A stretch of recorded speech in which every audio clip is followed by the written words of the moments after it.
National championship में bronze medal जीतने वाला सचिन बेच रहा है आइसक्रीम।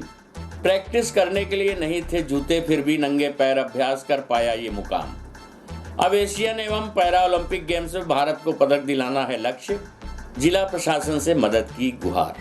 आपको बता दें कि रीवा में पैरा ओलंपिक में 2 कांस्य पदक जीतने वाली सीता साहू के समोसे बेचने के बाद एक और दिव्यांग नेशनल चैंपियन इन दिनों आइसक्रीम बेचने को मजबूर है।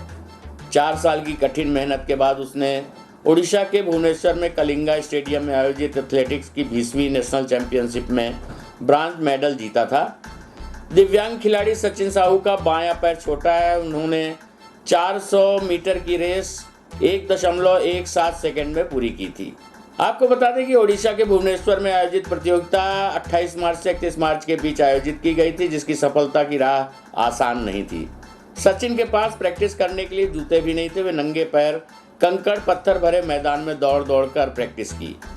सचिन ने 2015 से 2019 तक क्रिकेट खेला, लेकिन दिव्यांग होने के कारण क्रिकेट में कुछ खास सफलता हाथ नहीं लगी।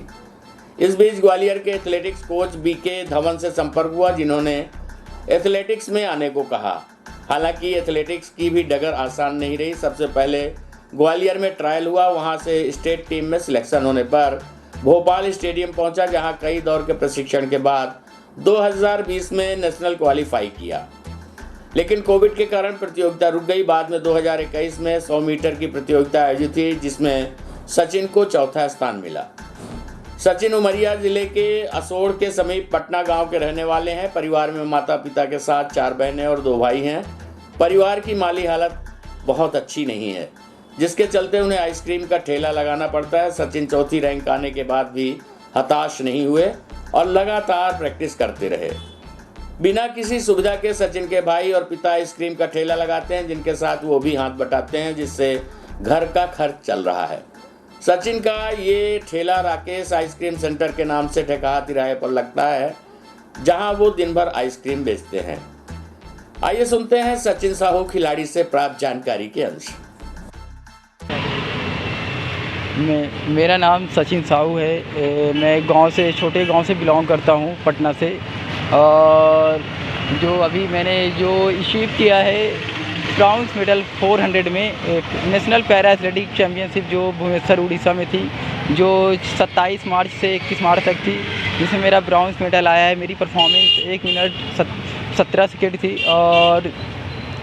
और ये कि अब प्रॉब्लम यहाँ आ रही कि ना ही मेरे पास ग्राउंड है, और ना ही मेरे पास कोचेस है, और ना ही मेरे पास डाइट के लिए कुछ है, और ना ही मेरे पास स्पाइक शूज़ है। और दिक्कत ये भी है कि यहाँ पास गवर्नमेंट, जैसे मेरा ब्रॉन्ज मेडल आया है, गवर्नमेंट को सपोर्ट करना चाहिए। अभी गवर्नमेंट सपोर्ट नहीं है। अगर गवर्नमेंट सपोर्ट करेगी तो मैं और अच्छा करूँगा, और मेरा मेन टारगेट है ओलंपिक में मेडल जीतना है। और अगर गवर्नमेंट सपोर्ट नहीं करेगी तो ये इतना आसान नहीं है कि अभी नेशनल तो चलिए, नेशनल तक तो मैंने अपनी मेहनत से 4 साल की मेरी मेहनत रही है, इस वजह से मेरा ब्रॉन्ज मेडल आ गया। अगर गवर्नमेंट सपोर्ट नहीं करेगी तो ये इतना आसान नहीं होगा कि मैं ओलंपिक में मेडल जीत सकूं। और मैं यहाँ पास ढेगाई में अभी तक कोई सपोर्ट तो है ही नहीं है, पर आने जाने का खर्च वगैरह निकालने के लिए मैं यहाँ पास आइसक्रीम का ठेला लगाता हूँ, ये ढेगा चौराहे के पास। और मेरे पापा भी आइसक्रीम का ही ठेला लगाते हैं, और हम लोग की आर्थिक स्थिति बहुत कमज़ोर है। और मेन चीज़ क्या है कि जो एक कोच होना चाहिए, आपके पास ग्राउंड हो या ना हो, पर एक कोच का होना बहुत ज़रूरी है। पहले क्या करते थे? शुरुआत इसकी कैसे, कहाँ से हुई? शुरुआत मेरी 2015 से हुई। 2015 से मैंने क्रिकेट खेलना ही स्टार्ट किया। मैंने 4 साल क्रिकेट खेले। मेरे कोच रहे हैं शकील खान सर, उन्होंने फिर, और मेरे जो सबसे अच्छे सर हैं ब्रिजेश सर, वो भी एक दिव्यांग क्रिकेट इंडिया के रिप्रेजेंट कर चुके हैं। उन्होंने सलाह दी कि आपका इसमें कैरियर नहीं है, आप ओलंपिक के लिए तैयारी करो। तो फिर मैंने जो मेरे बीके धवास सर हैं, मैंने उनसे कांटेक्ट किया, उनके बारे में पता किया। फिर मैंने 2019 से जब मेरे को पता चला कि ओलंपिक पैरा ओलंपिक के बारे में, तो मैंने वहीं से अपनी तैयारी स्टार्ट कर दी। और फिर मैंने 2020 में जो मेरा स्टेट गेम था, मैंने स्टेट टीम के लिए सिलेक्ट हुआ, और सेलेक्ट होने के बाद मैंने नेशनल के लिए भी क्वालिफाई किया 2020 में। और मेरा फर्स्ट नेशनल इवेंट था बेंगलोर में था, जो 2020 में होने वाला था, कोविड की वजह से कैंसिल हो गया। वही इवेंट फिर 2021 में हुआ, इसमें मेरा उस समय तो मेरे पास अभी सुविधाएं नहीं है, पहले भी नहीं थी। और जब मेरे पास पहले भी नहीं थी तो मेरी परफॉर्मेंस भी अच्छी नहीं थी। और 2021 में जो मेरा फर्स्ट नेशनल चैम्पियनशिप था, जिसमें मेरा मेडल तो नहीं लगा था, और 100 मीटर में मेरा 4th रैंक आई थी फाइनल में। और अब मैं थोड़ा बहुत, जो एक मेरे भैया हैं बहुत अच्छे हैं, सूरज भैया हैं, जो वो खुद ही राजस्थान में रह के प्रैक्टिस करते हैं कोच के अंडर में, वो थोड़ा बहुत सपोर्ट करते रहते हैं। और बाकी तो जिस दिन मेरा कंपटीशन था, भुवनेश्वर में कंपटीशन था, तो मेरे पास तो जो स्पाइक शूज़ बहुत महंगे आते हैं, वो चीज़ स्पाइक शूज़ भी मेरे पास नहीं था कि मैं अपना इवेंट खेल सकूं। तो मैंने 100 मीटर तो मैंने अपने जो फटे शूज़ हैं मैंने उससे किया, तो मेरी उसमें फ़ाइनल में मेडल नहीं आया 100 मीटर में, जिसमें मेरी 6 रैंक लगी। और फिर उन्होंने अपना जो शूज़ था, स्पाइक शूज़ उन्होंने दिया 400 करने के लिए, मैंने 400 फाइनल किया और मेरा ब्रॉन्ज़ मेडल आया। तो मैं यही चाहूँगा कि मेरी आवाज़ गवर्नमेंट तक पहुँचे, गवर्नमेंट सपोर्ट करेगी तो आगे मैं और अच्छा कर सकूँगा, देश के लिए मेडल ला सकूँगा। अभी मेरे एशियन गेम्स का टारगेट है।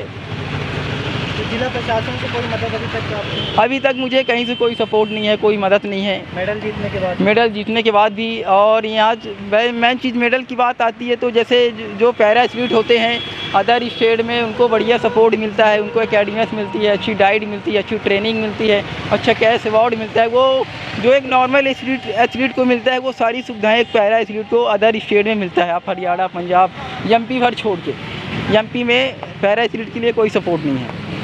परिवार में कौन कौन है? परिवार में 4 सिस्टर हैं, 2 भाई हैं और मम्मी पापा हैं। और हम लोग गांव से ये, और यहाँ जो रहते हैं तो ये जो मेरे फूफा जी बहुत सपोर्ट करते हैं, राजू साहू, यहाँ फल का ठेला लगाते हैं। और हम लोग को उन्हीं कहाँ रहते हैं किराए के मकान से, तो वो तो किराया भी नहीं लेते हैं, इतनी हेल्प करते हैं, सपोर्ट वही करते हैं।